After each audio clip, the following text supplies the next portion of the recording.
प्यार बच्चों, आज अपन ये पार्ट सेकंड में उपनिषदों के ऊपर चर्चा कर रहे हैं। यहाँ उपनिषदों के विषय में अलग अलग दार्शनिकों के अलग अलग विचार हैं। उपनिषदों के विषय में दार्शनिकों ने कहा कि ज्ञान का उच्चतम शिखर उपनिषद साहित्य है। मैक्स मूलर कहते हैं कि गुरु के समीप बैठकर शिष्यों का गुरुपदेश स्वर्ण वही उपनिषद है।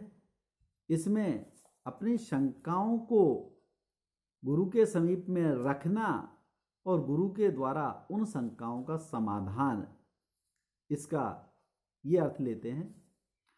आचार्य ड्यूसन महोदय कहते हैं कि वेदांत ज्ञाता ड्यूसन कि उपनिषद का अर्थ रहस्य है। रहस्यों का एक तरह से जो खोज है वो उपनिषद है। आचार्य शंकर कहते हैं कि उप और नी और सृदल धातु से के प्रत्यय लगाकर ये उपनिषद शब्द बनता है, जिसके इन्होंने 3 अर्थ बताए हैं। विशरण अर्थात नाश, गति अर्थात प्राप्ति, अवसादन अर्थात अंत। कि उपनिषद का जो सीधा सा अर्थ है वो है कि वह ज्ञान जिससे अविद्या का नाश, आत्मज्ञान की प्राप्ति और दुख का अंत, ये इन्होंने बहुत सुंदर 3 अर्थ किए हैं। और यही 3 अर्थ एक तरह से समीचीन प्राप्त होते हैं लोगों को। इस भाषा के अनुसार लोगों को ये बहुत अनुकूल लगते हैं। अर्थात जो मनुष्य भक्ति और श्रद्धा के साथ आत्मभाव से ब्रह्म विद्या को प्राप्त करते हैं और वह विद्या उनके गर्भवास, जन्म मरण, रोग आदि अनर्थों को नष्ट करती है और पर ब्रह्म की प्राप्ति कराती है, अर्थात अविद्या आदि सांसारिक कारणों से उनको समूल नष्ट करती है, वो उपनिषद है। इस तरह की सुंदर व्याख्या उन्होंने कही है। इसके उन्होंने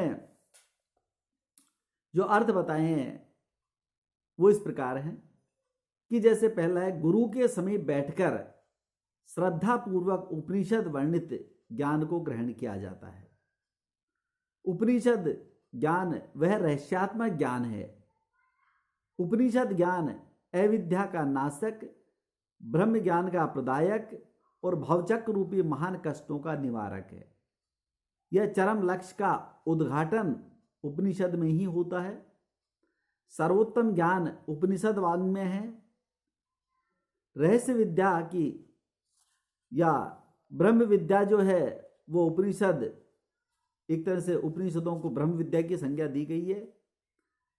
इनकी महत्ता के विषय में कहा है कि उपनिषद वाङ्मय में वह मंगल ज्योति है जिसके प्रज्वलित हो जाने पर परमात्मा सायुज्य मिल जाता है, पाप राशि जल जाती है, चित्त निर्मल हो जाता है, स्वच्छंदता पूर्वक आत्म तत्व स्पष्ट झलकने लगता है, सारा वंश पूज्य बन जाता है, अर्थात सारा संसार आलोकित हो जाता है।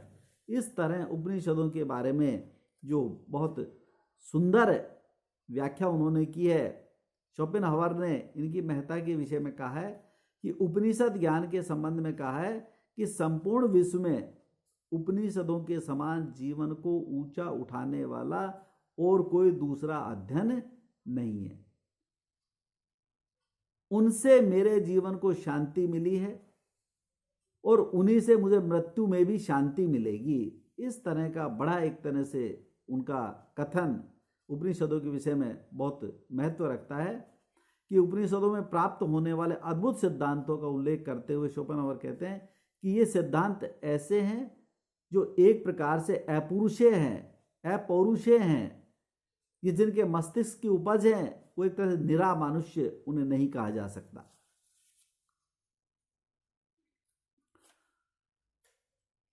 उपनिषद वाङ्मय में 11 उपनिषदों को स्वीकार किया गया है। यद्यपि अन्यों की भी चर्चा होती है, लेकिन कुल मिला के उन सब में जो महत्वपूर्ण है वो 11 हैं। उन 11 में से हम यहाँ पे जो ईशोपनिषद है उसकी चर्चा कर रहे हैं। यह उपनिषद श्रृंखला का एक तरह से पहला उपनिषद है जो बहुत प्राचीन है, दर्शन की विविध विधियों का एक तरह से उपजीव्य है।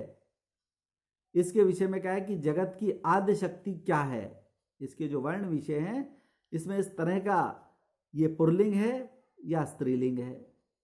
जगत और जगदीश्वर का संबंध क्या है, परमेश्वर एवं जीवात्मा का संबंध क्या है, जीवात्मा के लिए सुमार्ग क्या है, ज्ञान अथवा कर्म अथवा दोनों, आदि शक्ति का स्वरूप कैसा है, साधक का स्वरूप कैसा है, साधक की याचना, परलोक यात्रा निमित्त निवेदन, इस तरह से इन्होंने जो वर्ण विषय है वो उनकी चर्चा इस तरह से कर रहे हैं। ये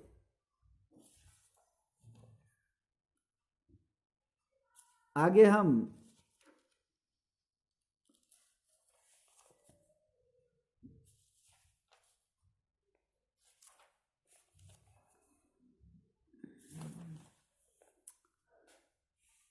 जो ईशोपनिषद का पहला जो मंत्र है उस मंत्र को इन्होंने एक तरह से कहा है कि जो पूर्ण ब्रह्म है और जो कार्य ब्रह्म है वो दोनों एक ही हैं। उसकी जो प्रारंभ में ईश्वर की आराधना करते हुए ओम पूर्णम अद पूर्णम इदम पूर्णाद पूर्णम अदुच्यते, पूर्णस्य पूर्णम आदाय पूर्णम एव अवशिष्यते। यानी वो ब्रह्म जो है अद पूर्णम, कि वो जो ब्रह्म है वो परमात्मा स्वरूप है, वो पर ब्रह्म है, वो एक तरह से परिपूर्ण है अपने आप में। और इदम पूर्णम, और उस ब्रह्म में से जो ये संसार की रचना हुई है, ये जो जगत है, ये जगत भी परिपूर्ण है अपने आप में। उस पूर्ण ब्रह्म में से ही जो जगत की उत्पत्ति हुई है, जो पूर्ण ब्रह्म है उस पूर्ण ब्रह्म से ही जगत की उत्पत्ति हुई है। और कहते हैं कि पूर्णस्य पूर्णम आदाय, उस पूर्ण में से पूर्ण निकाल लेने पर पूर्ण ही शेष रहता है। पूर्णम एव अवशिष्यते, पूर्णम एव अवशिष्यते, यानी उसमें पूर्ण में से अगर पूर्ण निकाल भी लेंगे तो भी पूर्ण ही रहता है। इस तरह से उस पर ब्रह्म परमात्मा की जो परिकल्पना की है कि वास्तव में जो पर ब्रह्म है वो अपने आप में परिपूर्ण है। उस पर ब्रह्म में से जो ये संसार की रचना हुई है, जगत की जो सृष्टि की रचना हुई है, उसमें से इसको निकाल लेने के बाद भी वो भी पूर्ण है और जगत भी परिपूर्ण है। और पूर्ण में से पूर्ण लेने के पश्चात भी जो शेष बचता है वो भी पूर्ण है। इस तरह से यानी पूर्णता की इस प्रकार से उसको पर ब्रह्म की जो परिकल्पना की है, वो कहते हैं कि जैसे जो ईश्वर है वो प्रकृति की परिकल्पना इस प्रकार से की गई है कि जगत का सृजन कार्य किया जाता है तो ईश्वर और उसकी सृष्टि जो है वो परब्रह्म कहलाती है। जैसे मिट्टी से बना घड़ा उस मिट्टी का कार्य है, और घड़े की मिट्टी और उस मिट्टी से बना घड़ा दोनों एक ही है, दोनों एक ही है। तो पूर्ण ब्रह्म और कार्य ब्रह्म दोनों एक ही। यहां भी कि जैसे वो उस मिट्टी से बना हुआ घड़ा और उसकी जो मिट्टी है वो दोनों एक ही है, उसी प्रकार से पूर्ण ब्रह्म और कार्य जो ब्रह्म है वो दोनों एक ही हैं। इनमें दोनों में कोई भेद नहीं है। जैसे मिट्टी से उसका मिट्टीत्व निकाल लिया जाए तो मिट्टी ही शेष रहेगी, तो भी मिट्टी ही कहलाएगी। उसी प्रकार से पूर्ण ब्रह्म से कार्य ब्रह्म जब निकाल लेने पर भी पूर्ण ही शेष रहता है, अतः वो भी पूर्ण है। इस तरह से हम पूर्ण जो पर ब्रह्म है उसकी चर्चा कर रहे हैं। अगला जो मंत्र है उस मंत्र में कहते हैं ओम ईसा वाष्यम इदम सर्वम यद किंच जगत्याम जगत तेन त्यक्तेन भुंजी था माँ ग्रद्ध कश स्वेधनम। यहाँ उस परमात्मा से जो प्राप्त होता है वो कहते हैं ईसा वाष्यम इदम सर्वम, ये सब उस ईश्वर की परिकल्पना है।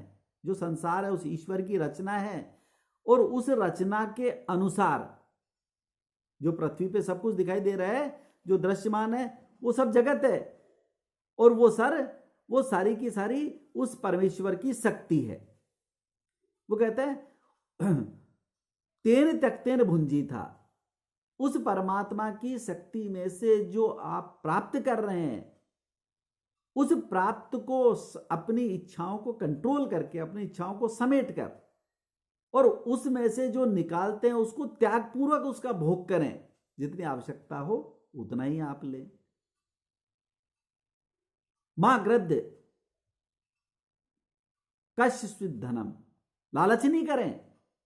और ये धन किसका है, कि अर्थात ये जो धन है ये किसका है, ये यहीं पे संसार में हम खाली हाथ आए हैं और खाली हाथ ही जाएंगे। इसलिए मनुष्य को जो लोभ लालच आदि है उनसे दूर रहना चाहिए, और इस जो परमेश्वर की जो रचना है, उस परमेश्वर की सृष्टि की जो आपको जो चीज प्राप्त हो रही है, वो कहता है उस प्राप्ति में से उसका भी त्यागपूर्वक भोग करें।